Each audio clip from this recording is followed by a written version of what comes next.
हमारे हिंदुस्तान के बहुत से वीरों ने अपने सरों को तो कटा दिया, लेकिन दुश्मनों के आगे अपने सर को झुकाया नहीं, इस झंडे को झुकने दिया। सलाम है उन वीरों को जिन्होंने इस झंडे की आन शान बान के लिए कुर्बानी को दे करके हमारे लिए आज का ये दिन जश्न के माहौल में बदल दिया। जो आज हम लोग जश्न मनाते हैं, खुशियां मनाते हैं। आइए अब कुछ ही देर के लिए, चंद मिनटों के लिए मैं अपने विद्यालय वर्ल्ड विन एजुकेशन एकेडमी के प्राचार्य महोदय प्रिंसिपल साहब मिस्टर आजाद सर से मैं अपील करूंगा, गुजारिश करूंगा कि वह भी इस दिन के बारे में बच्चों को कुछ जानकारियां प्राप्त कराए। मैं आजाद सर से रिक्वेस्ट करूंगा, दरखास्त करूंगा, अपील करूंगा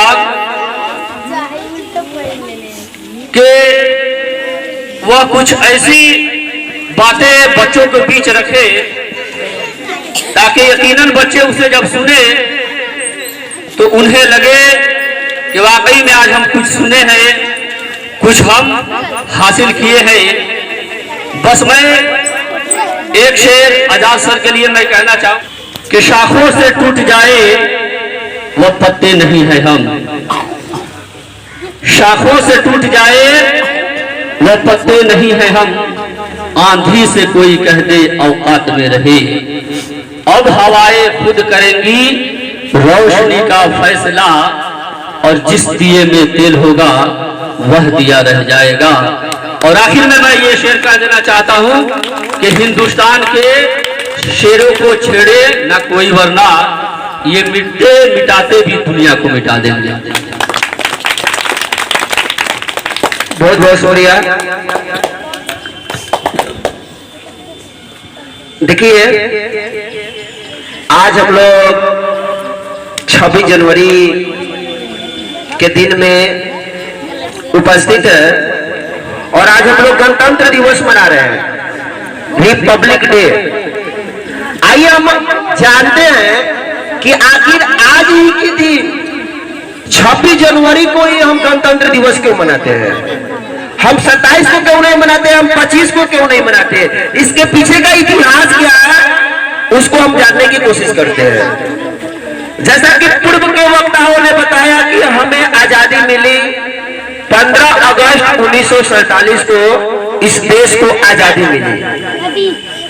हमारा देश 200 वर्षों तक फिरंगियों के चुंगल में फंसा हुआ था और 15 अगस्त 1947 के दिन देश को आजादी मिली थी।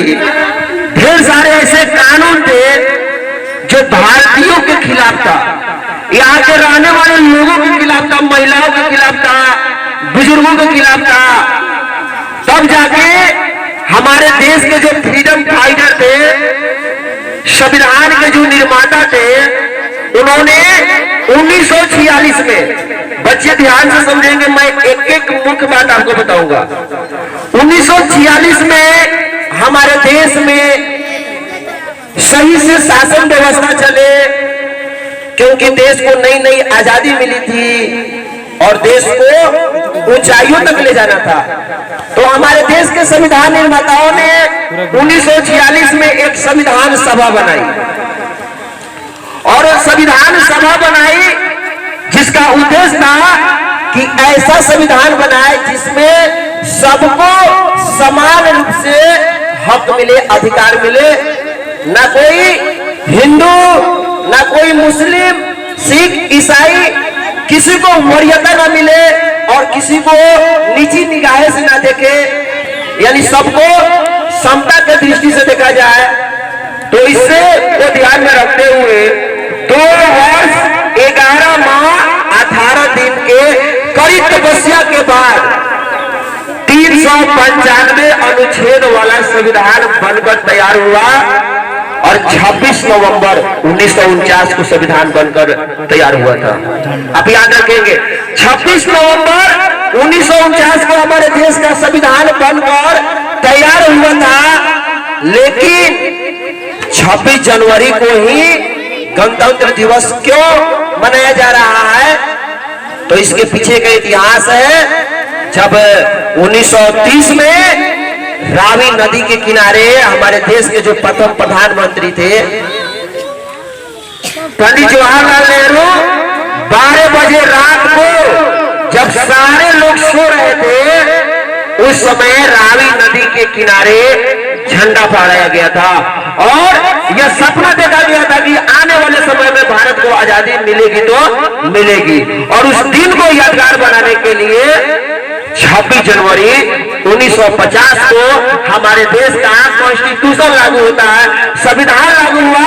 और यह संविधान जब लागू हुआ तो आज जैसा कि सभी सर चर्चा किए हैं कि हिंदुस्तान में मानने वाले अलग अलग धर्म के लोग हैं, हिंदू है, मुस्लिम है, सिख है, ईसाई है, पारसी है, बौद्ध है, जैनी है, विभिन्न तरह के लोग हैं, लेकिन भारत विविधताओं में भी एकता का देश माना जाता है। ये सब किसके बदौलत हुआ है? तो संविधान के बदौलत हुआ है। और आज हमें नमन करना चाहिए बाबा साहब डॉक्टर भीमराव अम्बेडकर को, जिन्होंने कड़ी तपस्या के बाद हमारे देश को पूरे विश्व का सबसे बड़ा लिखित संविधान दिया, जिसके बदौलत आज हम सभी स्वतंत्र हैं, आज सबको समानता मिला है। आज महिलाएं, आज देश की लड़कियां बढ़ चढ़कर बड़े से बड़े पदों पर आसीन हो रही है, वह कंधे से कंधे मिलाकर पुरुषों के समान आगे बढ़ रही है। तो सब संविधान के बदौलत हुआ।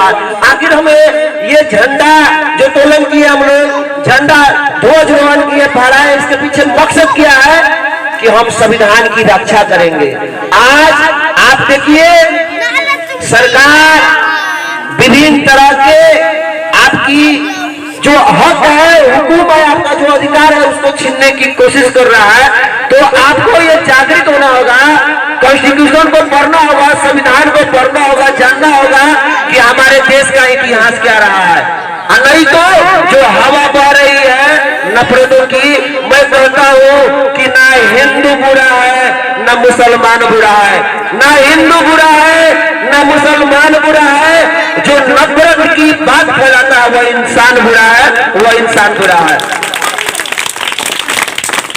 जब देश का संविधान बना, बाबा साहब भीमराव अम्बेडकर, उस संविधान को जब पढ़िएगा, बगल में आप देख रहे हैं संविधान की प्रस्तावना, उसमें लिखा हुआ है कि हम भारत के लोग भारत को एक संपूर्ण प्रभुत्व संपन्न समाजवादी पंथ निरपेक्ष का मतलब होता है कोई किसी भी धर्म को मान सकता है, कोई किसी भी मजहब को अपना सकता है, इसके लिए कोई रोक टोक नहीं है। एक हिंदू मुसलमान बन सकता है, मुसलमान हिंदू बन सकता है, उसके लिए कोई रोक टोक नहीं है। बस ये तिरंगा सलामत रहे, इसके लिए आप कोई भी कदम उठा रहे हैं तो वह गलत नहीं है। भाईचारा होनी चाहिए, बंधुत्व की विचारधारा होनी चाहिए।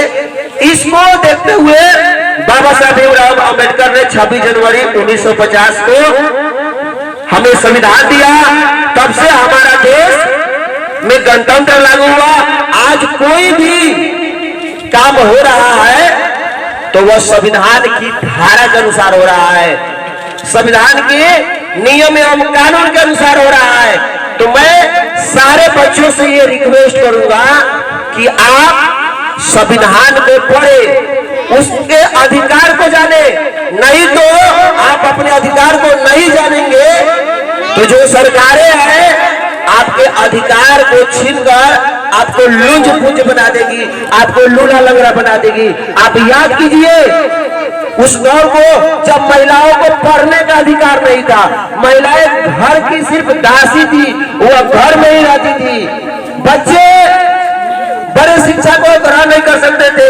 यही हिंदुस्तान था, यहाँ के लोग उच्च पद पर नहीं जाते थे, आईपीएस नहीं बनते थे, आईएएस नहीं बनते थे, जो सेना का बड़ा बड़ा पद होता था उसमें उनकी भर्ती नहीं होती थी।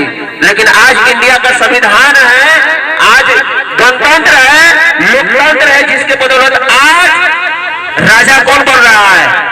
राजा वही बन रहा है कि जिसके अंदर राजा बनने की पावर हो, शक्ति हो। आज राजा का बेटा राजा नहीं बनेगा।